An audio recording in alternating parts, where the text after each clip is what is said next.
Hi, I'm Julia, the owner of Shaggy to Chic, the pet spa boutique, and this is my glamorous assistant and model, Macy. And together we're making a series of videos for you to try and keep your dog looking and smelling good.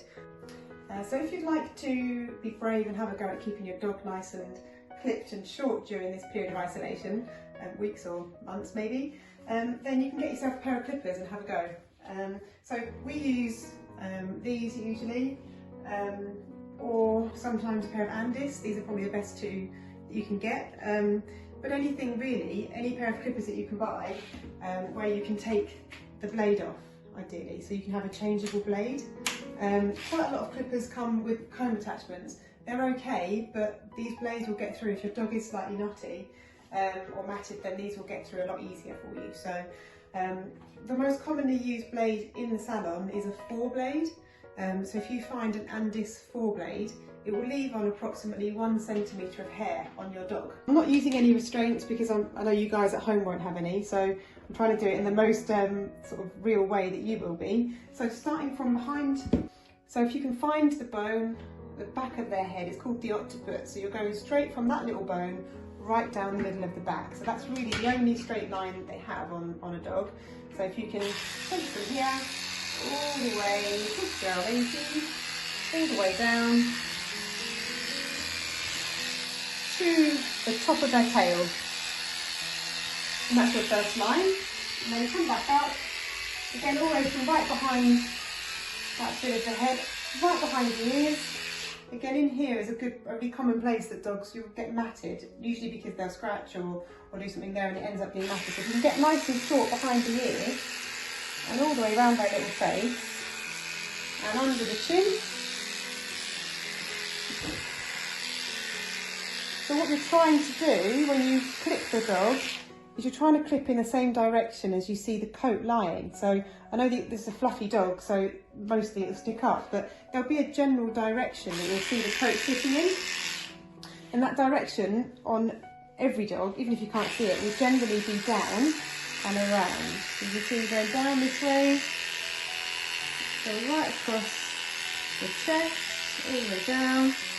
And then when you come to the side of the dog, it's pretty much straight down from the neck, a little curve right down to the top of the leg.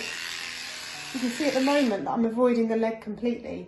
And that's normally because most dogs hate having their legs clipped. So to avoid any stress, I'm going to do the whole body first and then work on the legs. So coming round, almost like half of a rainbow, if you can imagine, and then coming round like that. So a little scooping round all the way into the top of the leg. Good girl, Macy. Letting you go down the leg if you like, go as far as you like down the leg, because ultimately as much hair as you can get off. And then you can take it right under their belly, so right underneath the arm. Again, you might find a few little knots in here that you may have to scissor away. And then coming in, there we go, good girl. If you do find one, it's best to try and tease it, so like you saw there, backwards and forwards rather than try and push your way through. Because eventually it should come out, unless it's very tight, in which case you may need to find yourself a shorter blade than a 4. For particularly knotty dogs, I suggest maybe using a 7-blade. That will only leave you about 3 millimetres on the dog, so it'll be very, very short, but a 7 will get through, especially if they are particularly knotty. But where Macy doesn't have too many, a 4 is absolutely fine.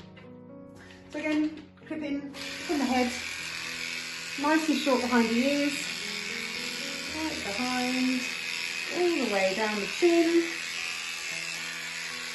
and then top of the leg, and round. With this particular blade, it's very, very unlikely you'll ever end up cutting the dog.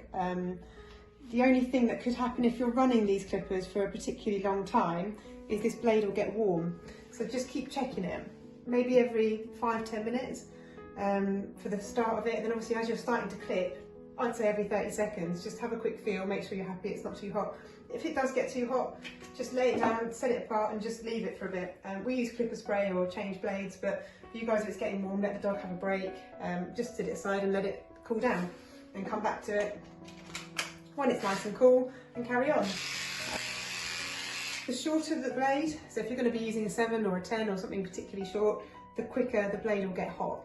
So just to keep that in mind whenever you're clipping. But if you're in no rush to do it, you can keep changing, keep leaving it aside and come back to it a bit later. The safest way to use this particular blade, if you ever buy one, you'll feel it. It's not particularly harsh. I mean, I can push it into my own hand, it's not going to do any harm. Even when it's on, it's not going to do any harm. But for when you're clipping, what you want to try and do is keep that blade as flat as you can. You don't really want any sharp sort of edges poking into the dog. So you can keep that blade really flat, as you can see as I'm clipping here. I'm not doing this, not putting angle, just keep it nice and flat. That's the most comfortable way to do it. So as you're going, say, behind the ears, again, I'm not pushing it hard into her ear, just making it as flat as I can. And under the armpits, anywhere they could have any loose kind of skin. So be very careful not to jab it straight into them and cause any discomfort. If you can't get a pair of clippers with changeable blades, and you end up buying a pair which come with a set of these kind of things, which are called comb attachments, you can obviously clip them on, which will give you different lengths for the coat, and then you just use it in exactly the same way as I demonstrated. So you'll take it straight down the back and then little semicircles across the side. Handling when you're using these sort of things, anything, the blade or this on the leg, try and always lift the leg forward, especially the front legs. Don't lift them out because it's not comfortable for the dog. So you're going to lift it forward and take it over the top, lift it forward again, all the way inside, and then under the armpit, same on the other side, all the way. Good girl, Lucy, good girl. Over the top of the foot, good girl. It would be good if you've got someone else there to help you restrain, then it'd be much more helpful.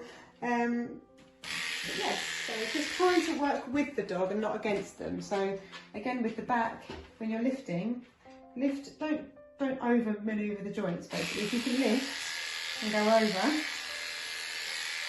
and down, all the way, down. Lift the little tail up if you're going to let you. Good girl, sweetheart. Pull the tail out of the way. All the way down the legs. So during the next few weeks, there'll be a few key places that you'll want to try and keep clear for your dog. One of them will be their eyes, and the other might be their paw pads. By clipping or scissoring away the hair on their paw pads, it means they get better traction when they're walking around. So it might be another key place that you want to try and keep clear. So the best thing to use or to buy would be a pair of bull-nose scissors. As you can see, the end is rounded, which just means that if you are going to be using them around the eyes, that if anything does happen, they move quickly, it shouldn't do too much damage.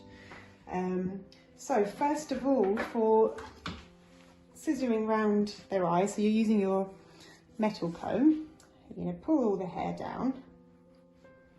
You can see there's always this bit of hair that kind of grows up into the eye. So you hold onto the chin, take a little bit of hair and hold, and then using on an angle, just scissor some away. You can always take a little bit and then go a little bit closer. So, if the dog is flinging their head round, the best thing to do is just introduce them to the scissor, let them see it, let them sniff. You can always, as well, just use a scissor and gently stroke so they can feel and relax. The most important thing is that you're relaxed as well, so they're not feeling any tension. That's a good girl, it's okay. And then once you feel like they're steady and they're relaxed enough, that's when you can make your little snips and get rid of any hair that's coming in front of their eyes. So again, for the other side, hold the other side. You can see the hair that needs to come away. Just snip. Good girl, Macy. Good girl. And that should keep the hair out of their eyes for now and keep them nice and tidy. Don't worry about going really, really short because you want to keep yourself feeling safe that you're not going too close to the skin. So just as long as they can see and there's no hair going in there, you can always do this every week or so just to keep it trim. So the next bit for the visor, we usually use larger scissors or thinners for this part, but if you are only buying one pair of scissors or using one, the theory is the same. So once you've combed it all forward, you're going to use it like a full rainbow basically and go from corner to corner. So any hair that's coming across, Macy doesn't really have a lot, but you can see any little bits she has got. I'm going to scissor all the way around the edge. And just double check it again, put it all forward.